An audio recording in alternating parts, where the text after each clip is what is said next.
इससे पहले अपन 5.1 के सारे क्वेश्चन कर लिए। कितने ग्रुप बने? 7 ग्रुप बने। पहले ग्रुप का नाम था जब सातत्य पर विचार करना, जब अपने को बिंदु दिया गया हो, और उसमें प्रश्न संख्या था टोटल 1। पहले ग्रुप में 7 9 था, 9 प्रश्न थे।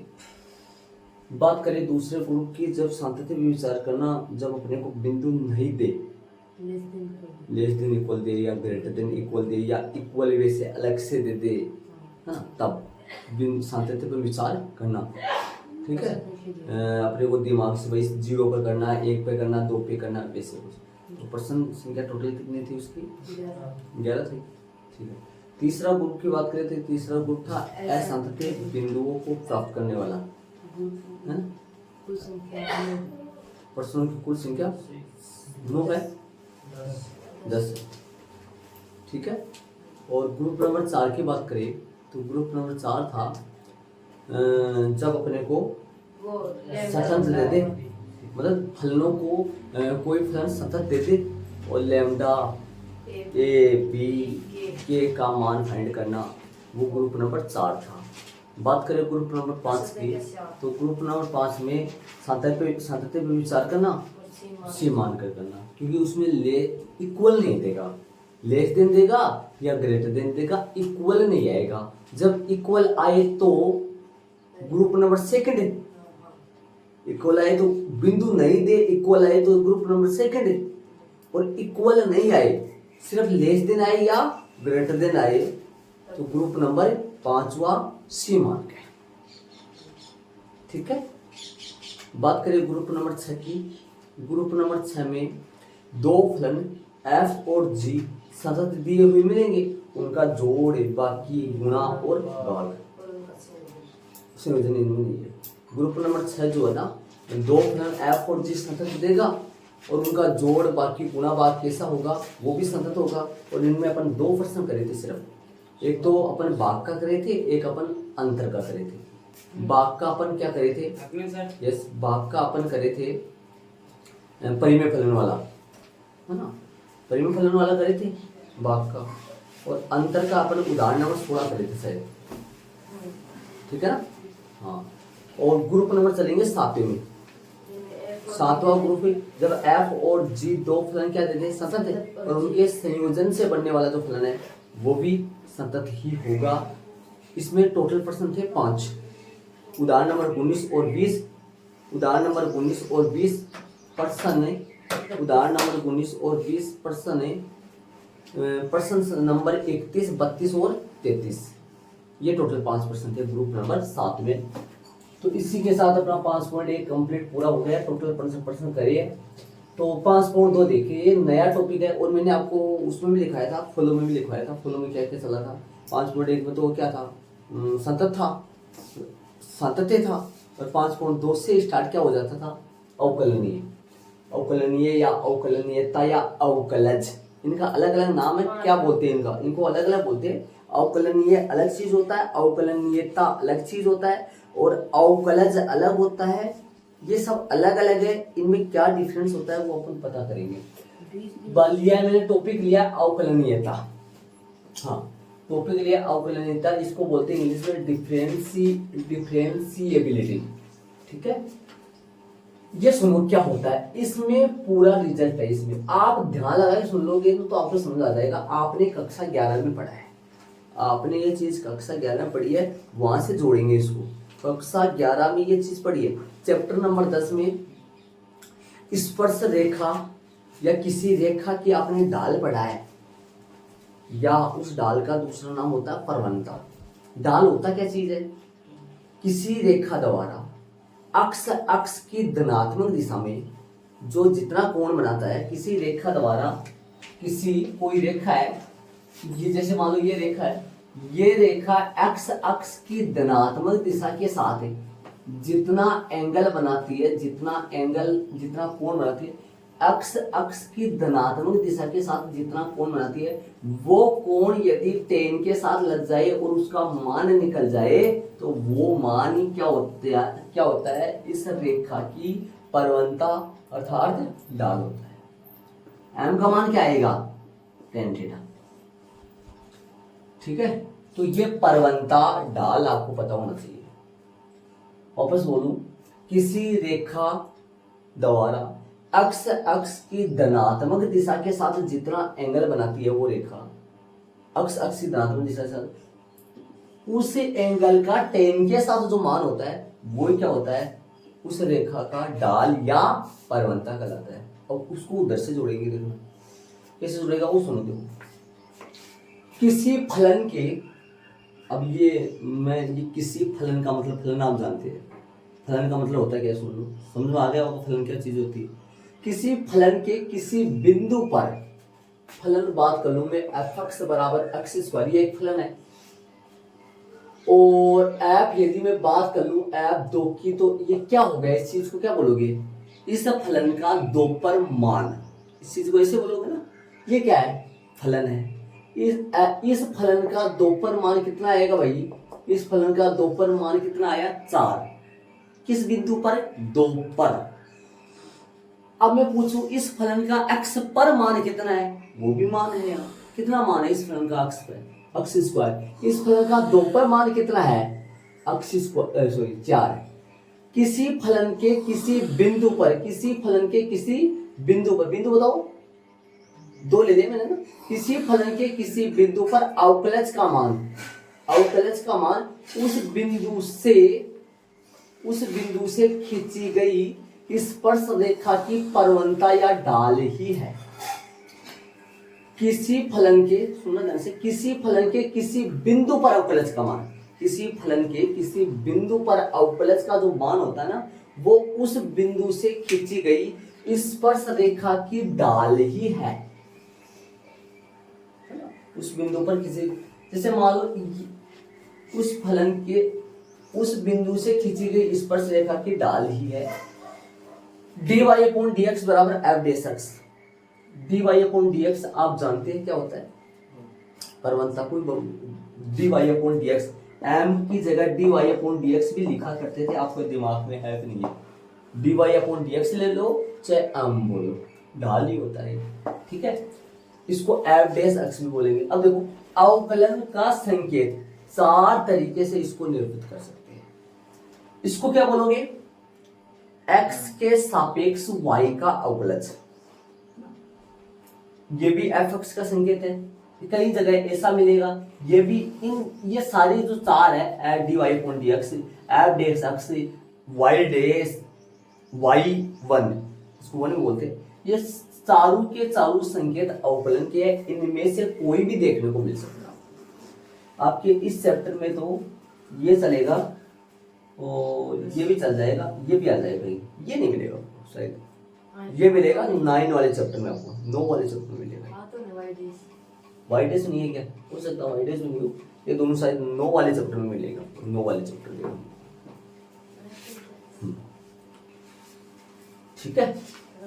तो हाँ आए नहीं तो वहां मिलेगा। ये चीजें सारी अवकलन कोई होती है, दर्शाने का चालू किसी बिंदु, किसी फलन के किसी बिंदु पर अवकलज का मान, किसी फलन का किसी बिंदु पर अवकलज का मान उस बिंदु से खींची गई स्पर्श रेखा की ढाल ही है या परवलता ही है।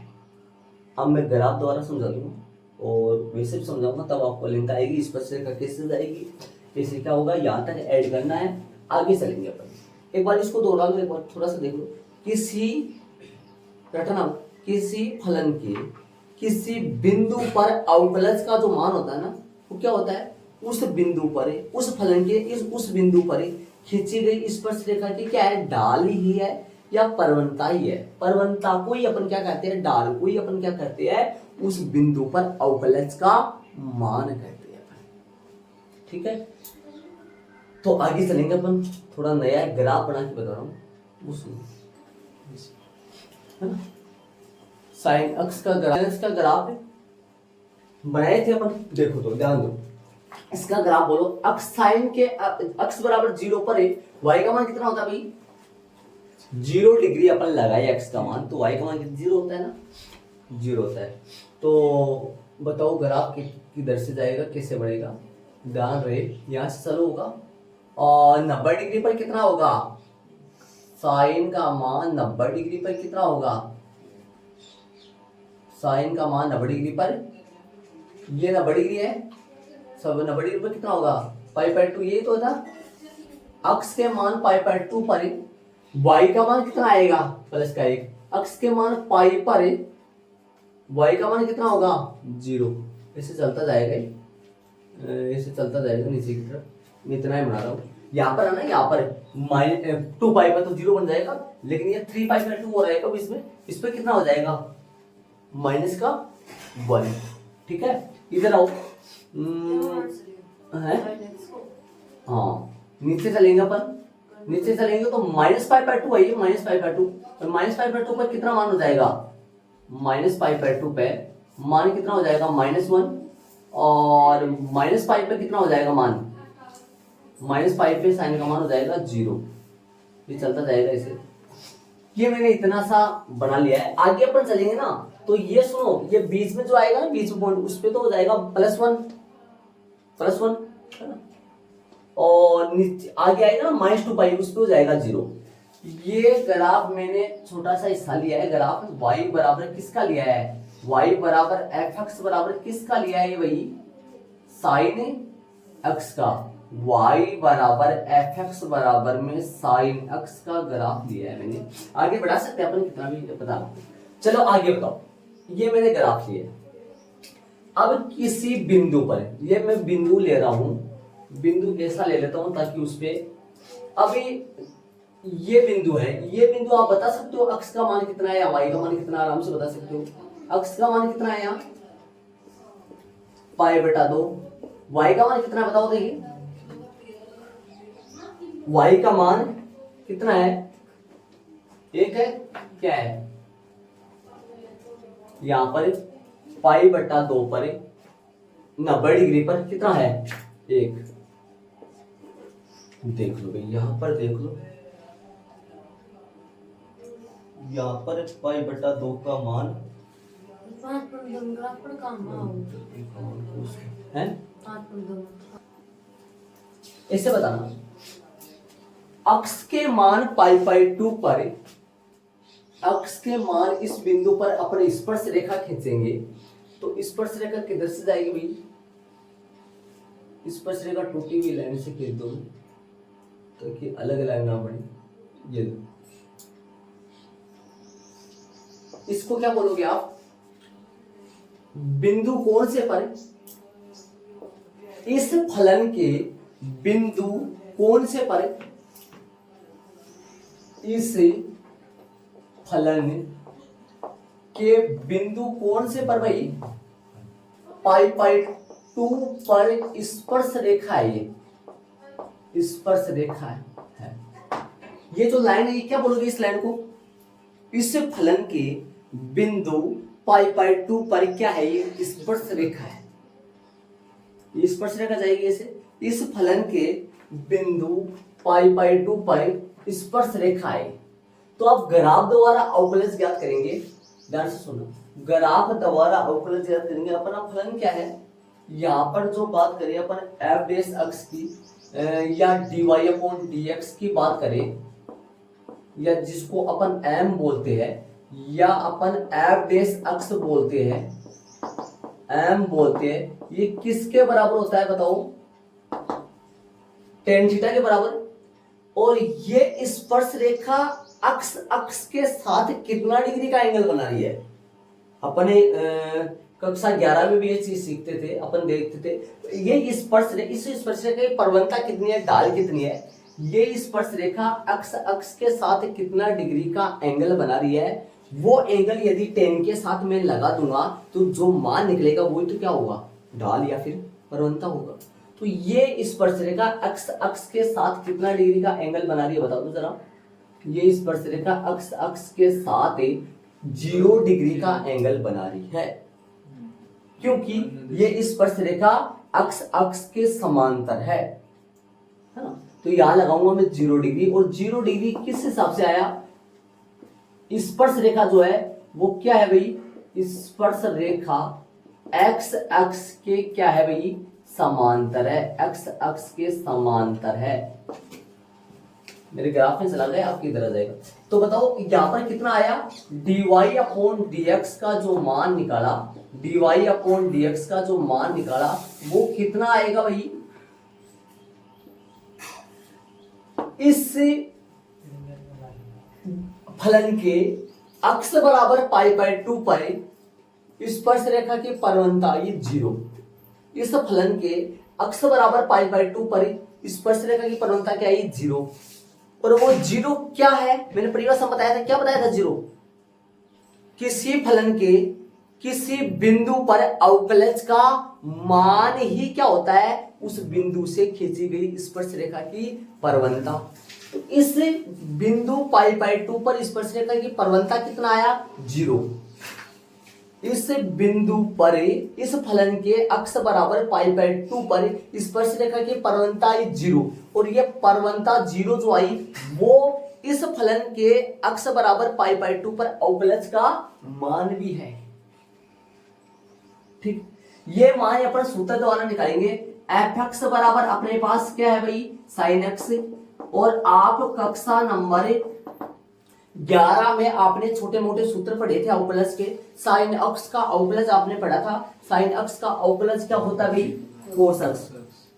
एफ डेस अक्ष, अक्ष एफ एक्स का अवकलन अक्ष के सापेक्ष एफ डेस अक्ष, और साइन एक्स का अवकलज कोस अक्ष। अब यहां से बात करूंगा अक्ष का मान किस पर भाई, पाई बाय 2 पर, पाई बाय 2 पर कोस पाई बाय 2 कितना होता है जी, एफ डेस पाई बाय 2। इस चीज को आप क्या बोलोगे, इसको क्या बोलोगे, इस फलन के पाई बाय 2 पर अवकलज का मान कितना आया, 0। दोनों जगह सेम आ रहा है, ग्राफ द्वारा भी निकाल के बताया आपको और सूत्र द्वारा, दोनों जगह आपके सामने आया है। दोनों जगह इस ग्राफ के इस फलन के बिंदु पाई बाय 2 पर अवकलज का मान या स्पर्श रेखा की परवलता जो बराबर होता है वो 0 0 आया है। दोनों जगह निकाल के मैंने प्रूव किया इस चीज को, ये ग्राफ बना के इसमें मैंने समझाया। तो अपन ग्राफ द्वारा अवकलज निकाले या सूत्र द्वारा अवकलज निकाले, दोनों से सेम आता है, दोनों से सेम आता है। थोड़ा सा गहराई में ध्यान से सुनो, वापस सुनो ध्यान से। यह फलन क्या है, एफ एक्स बराबर किसका फलन है, फलन क्या बोल रहा है, एफ एक्स किसका फलन है, एफ एक्स बराबर साइन एक्स का फलन है। अक्ष की वैल्यू यहां डालेंगे, y का मान मिलेगा, ठीक है। अक्ष के किस मान पर बात कर रहे थे अपन, किस बिंदु पर बात कर रहे हैं अपन, एक स्पेशल बिंदु अपन ले लिया, किस बिंदु पर बात करें, पाई बाय 2 पर। अब मैं बात करूं इस फलन के बिंदु पाई बाय 2 पर जो मैंने स्पर्श रेखा खींची है, इसकी ढाल मैंने निकाली है, वो कितनी आई। ढाल कैसे निकालते थे अपन कक्षा 11 में, ढाल का सूत्र क्या होता था, इस स्पर्श रेखा की ढाल कैसे निकालती है, ये स्पर्श रेखा अक्ष के साथ जितना एंगल बनाती है वो एंगल यदि टेन के साथ में लगा दूं तो जो मान निकले वही तो क्या होता है, ढाल। तो ये स्पर्श रेखा का बिंदु पाई बाय 2 पर जो ढाल है वो कितना आया, 0 आया। कैसे निकाला ढाल, ये स्पर्श रेखा अक्ष के साथ कितना डिग्री का एंगल बना रही है, 0 डिग्री का। तो tan 0 कितना आया, 0 आया, ठीक है। अब यदि बात करें ये तो मैंने क्या निकाल दी, स्पर्श रेखा की 0 के साथ मतलब कोण के साथ ढाल निकाल दिया, ठीक है। सूत्र द्वारा निकाले जरा, सूत्र द्वारा निकाले अवकलज के सूत्र द्वारा, एफ एक्स बराबर साइन एक्स, एफ एक्स का अवकलन क्या हुआ, एफ डेस एक्स, साइन एक्स का अवकलन क्या हुआ, कोस एक्स। किस पर निकाल रहे हैं, पाई बाय 2 पर निकाले, पाई बाय 2 जैसे रखा 0 मिला। तो किसी फलन के किसी बिंदु पर अवकलज का जो मान होता है वो उस फलन के उस बिंदु पर खींची गई स्पर्श रेखा की परवलता या ढाल ही होता है, ठीक है। आगे अपन चलेंगे, लेकिन इससे पहले मैं आपसे पूछूंगा ये बातें आपको समझ में आई कि नहीं आई एक बार, इसके बाद में यदि कोई फलन अक्ष बराबर c पर अवकलनीय है, तो अवकलनीय है, यदि कोई फलन, ये मैं समझाऊंगा पूरा, आप यहाँ से ग्राफ ऐड करके वो लिख दो। यदि कोई फलन अक्ष बराबर सी पर अवकलनीय है, अवकलनीय है, तब अवकलनीय है तब एफ डेश सी बराबर, एफ डेश जो सी है वो बराबर आएगा एफ डेश जो सी है नीचे। यदि ये दोनों आपस में बराबर एल एस डी और आर एस डी दोनों बराबर होता है, एफ डेश सी जो है वो बराबर आएगा f x minus f c, f x minus f c बटा में एक्स माइनस सी। ये सारा फॉर्मूला कहाँ क्या लगेगा, कैसे लगेगा, क्या हिसाब किताब है, ये पूरा अपन मैच करेंगे। एक बार जल्दी से आप ऐड कर लो। इसके नीचे महत्वपूर्ण कथन आएंगे 2-3 और फिर अपने सूत्र स्टार्ट होंगे यहाँ से। महत्वपूर्ण कथन इसके जस्ट नीचे ये टॉपिक चलेगा, पहला, दूसरा, एक दो रखेंगे। देखिए इसके जस्ट नीचे महत्वपूर्ण कथन है वो लिख देता हूँ। हाँ भाई ध्यान दो, यदि फलन एफ एक्स बराबर क्या लिया मैंने, एक्स स्क्वायर लिया था। फलन एफ एक्स बराबर एक वापस एक ग्राफ और लिया मैंने, उसके सी पॉइंट लेके कोई व्यापक पॉइंट लेके बता दूं मैं, ये ग्राफ बनाया मैंने, इस पॉइंट के ये बिंदु टटोल लिया मैंने, इस बिंदु ये बिंदु क्या है, एक्स बराबर सी, एक्स बराबर सी पर थीटा कितना है भैया, धनात्मक दिशा में बनाया गया कोण कितना है, थीटा है। इस फलन के थीटा पर क्या खींच दिया हमने, स्पर्शरेखा। इस स्पर्शरेखा की जो ढाल है ना, जो ढाल है, ढाल क्या आएगा, tan थीटा। और ये ढाल ही क्या कहलाता है, इस फलन के इस बिंदु पर अवकलज का मान। देखो साफ नजर आ रहा है, इस फलन के ये क्या है, इस फलन के बिंदु x बराबर c पर ढाल या अवकलज का मान f डैश c बराबर में क्या है, tan थीटा। इससे कोई लेना देना नहीं है, नीचे वाली चीजों की ग्राफ अलग से बनाया मैंने, मतलब ग्राफ अलग है, नीचे वाली चीजें अलग है। अब आ जाओ नीचे, अक्ष बराबर सी पर अवकलनीय होने की जांच। अर्थात अवकलनीय का मतलब ये हुआ किसी पॉइंट पर स्पर्शरेखा खींची जाती है, नहीं खींची जाती। जैसे आपको कोई ये बोले भैया इस बिंदु पर स्पर्शरेखा खींचो, इस बिंदु पर स्पर्शरेखा पर नहीं खींच सकते, ये सारा पॉइंट है, मतलब कोने का पॉइंट है, जब कोने का पॉइंट होगा वहां पर स्पर्शरेखा यहाँ खींच सकते हैं ऐसे, मतलब वक्र टाइप का होना, वक्र टाइप का फलन हो, ऐसे ऐसे ऐसे उस पर स्पर्शरेखा खींच जाती है। इस पॉइंट को बोलते हैं, सारा पॉइंट है ये कोने का पॉइंट है, ऐसे एक प्रकार का कोना हो गया है, कोने पे कभी भी स्पर्शरेखा नहीं खींची जाती है, ध्यान रखना इस चीज का। वापस बोलो, एक फलन के एंड वाले पॉइंट पे और फलन के शुरुआत वाले पॉइंट पे कभी स्पर्शरेखा नहीं खींच सकते।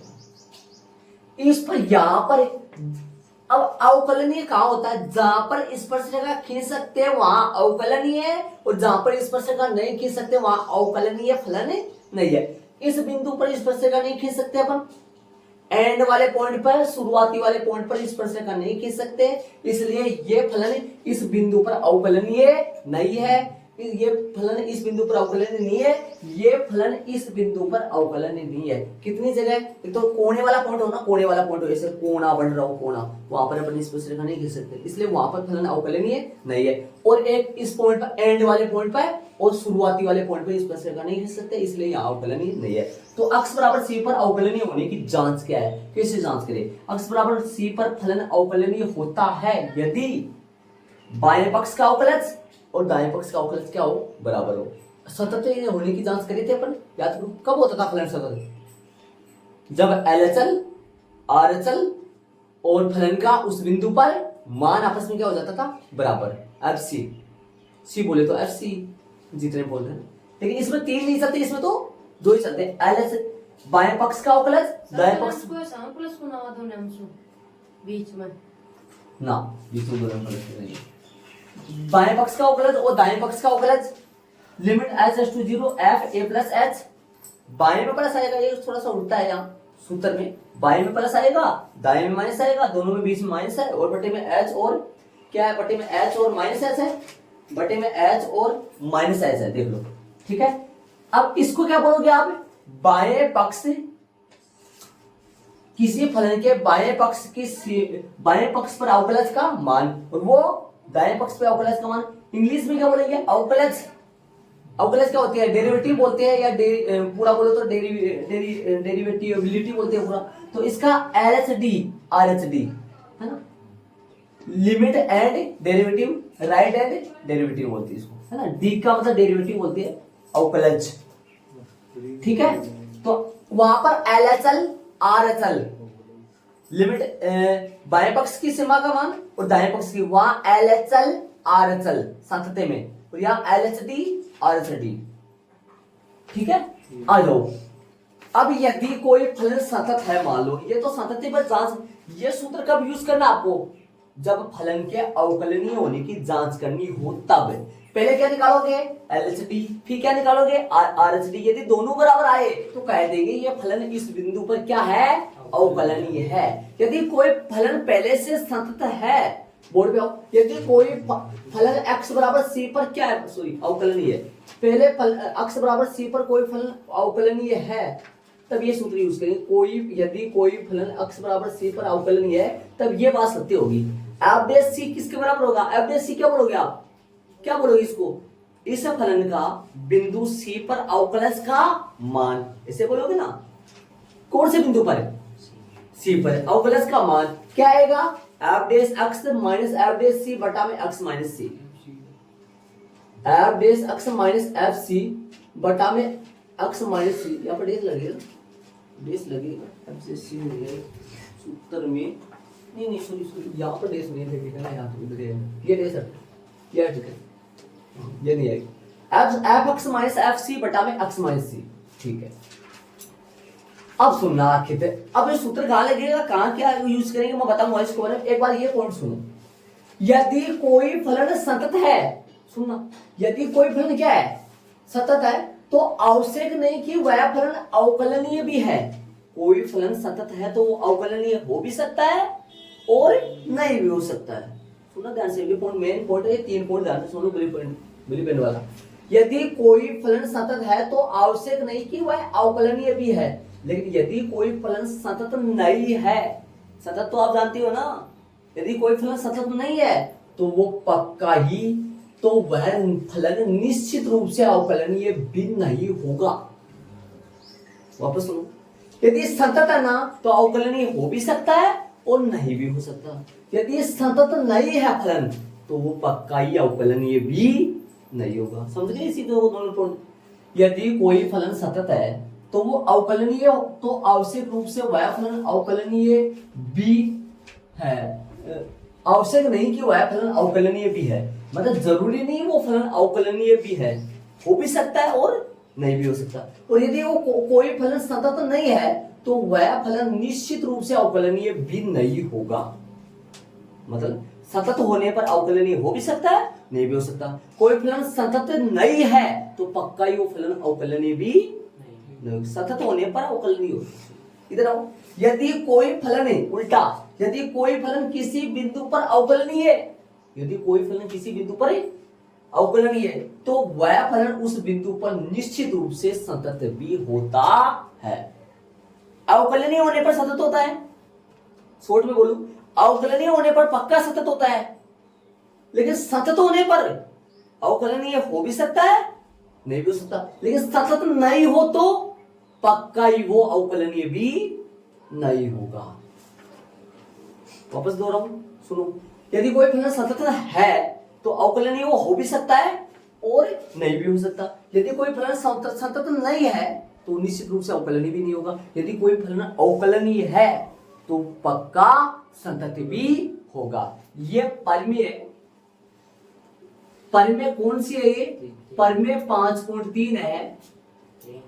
यदि डेश वर्ग में प्रश्न चले, यदि डेश वर्ग में प्रश्न चले तो करेंगे अपन इसको, नोट लगा के लिखो। ये परिमेय 5.3 है। यदि डेश वर्ग में इनके प्रश्न चले, सभी डेश वर्गों में, या फिर अजमेर बोर्ड की तरफ से जो पैटर्न आएगा आपका, उस पैटर्न में यदि ये परिमेय कहीं देखने को मिली, या 5 के चैप्टर में से कोई भी परिमेय देखने को मिली, तो अपन इसको करेंगे। यदि किसी यदि फलन- कोई फलन की सिद्ध कीजिए, स्टार्टिंग में अपन सिद्ध कीजिए लगा देंगे प्रश्न में, ये कथन है सिद्ध कीजिए यदि कोई फलन किसी बिंदु पर अवकलनीय है तो वह फलन उस बिंदु पर निश्चित रूप से संतत भी होगा। इस चीज को अपने को इसको सिद्ध करना है 5.3 प्रमेय में। यदि देश सुरख में ये प्रमेय आई या अजमेर बोर्ड के पैटर्न में यदि आई तो इस प्रमेय को अपन सत्यापित करेंगे, प्रूव करवाएंगे, लेकिन अब इस प्रमेय को प्रूव नहीं करेंगे। पिछली बार आगे चलेंगे अपन, नहीं करवाया मैंने पिछली बार ऐसे लिखा था लेकिन वो नहीं चला था, नहीं करवाया मैंने। ठीक है, तो इसके आगे अपन सूत्रों में चलेंगे, यहां तक आप ऐड कर लो इन चीजों। एक बार संतत वाली कहानी आपको पता आनी चाहिए, वापस बोलो, याद करो कुछ, देखो देखिए कोई फलन सतत होता है तो वो अवकलनीय हो भी सकता है, नहीं हो सकता, और यदि सतत नहीं है अवकलनीय भी होगा। यदि कोई फलन अवकलनीय है तो वो पक्का सतत भी होगा। समझ गए हो आराम से। और ये अब सूत्र बता दूं, ये वाला फॉर्मूला लगेगा आपके 2 प्रश्न है 5.2 के लास्ट में 2 प्रश्न है, आपकी बुक में देख लो, उदाहरण नहीं है, प्रश्न है 2। 5.1 में लास्ट के 2 प्रश्न है, खोल के देखो बुक में आप। 5.2 के रेशियो 5.2 5.2 खोलो सर, लास्ट के 2 प्रश्न है, है ना। 5.2 के लास्ट का 9वां और 10वें क्वेश्चन में ये वाला फॉर्मूला, यदि अवकलन की जांच करवा रहा है तो ये वाला फॉर्मूला यूज करेंगे, अवकलनीय की जांच करवा रहा है तो ये वाला फॉर्मूला यूज करेंगे, और यदि पहले से अवकलनीय है तो वो वाला फॉर्मूला यूज करेंगे। मतलब ये कहाँ आएगा, नोट प्रश्नावली, कौन सी प्रश्नावली 5.2 प्रश्न नंबर 9, और कहीं काम में नहीं आएगा, सिर्फ और सिर्फ इन 2 प्रश्नों में यूज करेंगे इन फॉर्मूले। हो सकता है कोई वीडियो में 1-2 प्रश्न पढ़ा रहे, हो सकता है, लेकिन और कहीं ये फॉर्मूले कहीं काम में नहीं है, सिर्फ और सिर्फ इन 2 प्रश्नों में आएंगे। नोट लगा के बॉक्स लगा के डाल दो, चलेंगे आगे। यदि अवकलनीय की जांच करनी है तो ये वाले फॉर्मूले यूज करेंगे, अवकलनीय पहले से हो तो फिर वो वाले फॉर्मूले यूज करेंगे। जांच का फॉर्मूला क्या है, एक बार थोड़ा सा देखो। एलएचडी का फॉर्मूला लिमिट h → 0 होता है, और f बाएं में उल्टा सिस्टम प्लस और दाएं में minus, f a + h minus f a बटा में h, उधर limit h → 0 f a - h minus f a बटा में माइनस h। ठीक है, वो वाला f' fx - fc बटा x - c, ये फॉर्मूला है। आगे अपन सूत्रों में प्रवेश करेंगे, तो यहां तक आप ऐड कर लो। सारी बातें मैंने खोल के बताई है। अब भी एलसीडी का मतलब हिंदी अर्थ क्या होता है, बाएं पक्ष का अवकलज, दाएं पक्ष का अवकलज। इंग्लिश में क्या बोलता है, left hand derivative, right hand derivative. ठीक है, और बाकी तो मैं क्या बताऊं, ये 3 पॉइंट आपको समझ में आ गए होंगे। और हैं तीसरा में यदि कोई फलन अवकलन नहीं है तो वो पता सतत भी नहीं है, तो ये इसके नीचे लिख लो, ये लाइन है, ये वाले लिख लो, डैश में होगी तो ये लाइन लिख लो। हाँ, इस चीज को लिखो आप इसके नीचे लिखो, ये भी लिख लो इस तरफ। चलेंगे आगे, चलो 2 बातें बता दूंगा आपको ऐसे। अवकलन किसे कहते हैं, अवकलज किसे कहते हैं। अवकलन और अवकलज, यहां नारा यहां जा रहा है, इसमें क्या मतलब है, परिक्रिया या तरीके को अवकलन करते हैं अपन। जो देखो ध्यान से, जो परिक्रिया है, जो अपना करने का जो तरीका है ना, तरीका जो करने का तरीका, उसको अवकलन करते हैं, और जो प्राप्त होता है ना, प्राप्त होता है उसको अवकलज कहते हैं। ठीक है, करने की जो विधि है ना, विधि, उसको अवकलन कहते हैं, और जो प्राप्त होता है वो अवकलज है। जो देखो, मान लो कि जैसे मान लो x की पावर n के अवकलन करने की जो विधि है उसको अवकलन कहते हैं, और प्राप्त क्या हुआ, n x की पावर n - 1, ये इसका अवकलज कहलाता है। तो अवकलन को तरीके या परिक्रिया को तो अवकलन कहता है, और जो प्राप्त होता है उसको अवकलज कहते हैं। ठीक है, x के सापेक्ष अचर का अवकलन, अचर कुछ भी हो सकता है, अचर x के सापेक्ष अचर का अवकलन 50 है, 60 है, 70 है, कितनी भी संख्या आ जाए, यहाँ x के सापेक्ष अचर का अवकलन 0 होता है। 1 की पावर x का अवकलन 1 की पावर x से होता है। सुनना ध्यान से, 1 की पावर x का अवकलन 1 की पावर x log e आधार 1। ठीक है, log x का 1 बटा अक्स की पावर n का n अक्स की पावर n माइनस 1। एक मिनट सुनना, तीसरे फॉर्मूले में पांचवें फॉर्मूले में अंतर देखो, ध्यान लगा के देखना अंतर सुनना। यदि 2 की पावर x आए तो फॉर्मूला यूज करेंगे ये, सुनना ध्यान से, 2 की पावर x आए तो ये वाला फॉर्मूला यूज करेंगे, और x की पावर 2 आए तो ये वाला फॉर्मूला यूज करेंगे। सिंगल 2 आए तो उसका मान होगा 0। 1 की पावर x आएगा, 1 की पावर x और log x, ठीक है। अब सुनना, इसी फॉर्मूले की मदद से इनके ये सब निकाले जा सकते हैं। देखो मैंने ऐसे लगा रखा है एरो, इसी फॉर्मूले की मदद से x का अवकलन x के सापेक्ष 1, 1 बटा x का अवकलन माइनस 1 बटा x स्क्वायर। यदि यहाँ घात 1 हो तो वहां घात 2, यदि यहाँ घात 2 हो 3, 3 हो 4, 4 हो 5। रूट x का मतलब d इंटू डी एक्स है, इसको लिख सकते हैं x की पावर 1/2, 1/2 से वो बन जाएगा पक्का, है ना। निकलता कैसे है, इसको कैसे निकाले, d into D x, x की पावर 1 बटा x का निकालना है, d into D x, x की पावर -1 ऊपर चला गया। फॉर्मूला लगाओ, यूज करो फॉर्मूला, बोलो n का मान कितना है, n का मान कितना -1, x वैसा का वैसा, ठीक है। n की जगह -1 और ये सूत्र में -1, हल करो इस चीज को, -1 x की पावर -2 -1 बटा x की पावर 2, नीचे आ गया वो। तो ऐसे अपन निकाल सकते हैं 1/x का, लेकिन ये सूत्र ऐसे नहीं निकालेंगे अपन, इनको डायरेक्ट याद रखेंगे। 1 बटा x का x के सापेक्ष, अरे अचर का x के सापेक्ष 0, x का वैसे देखो dx से dx कट जाएगा तो ये x वहां जाएगा, dx से dx कट जाएगा, 1 आ जाएगा ना। x का x से सापेक्ष 1, 1 बटा x का माइनस 1 बटा x स्क्वायर। यदि 1 आता तो 2, 2 हो तो 3, 3 हो तो 4। याद रखना आपके पास अचर की जगह तो, और रूट x का 1 बटा 2 रूट x, ये भी निकाला जा सकता है ऐसे ही, ठीक है। अब त्रिकोणमिति के बच गए, त्रिकोणमिति सूत्र sin x का cos x का माइनस sin x, और इसके 4 सूत्र ये और बच गए, इसके 4 सूत्र बच गए, और आगे वाले 4 सूत्र बच गए। वो प्लस में सी, वो समाकलन में लगता है प्लस सी, है ना। बाकी अपन कल करेंगे।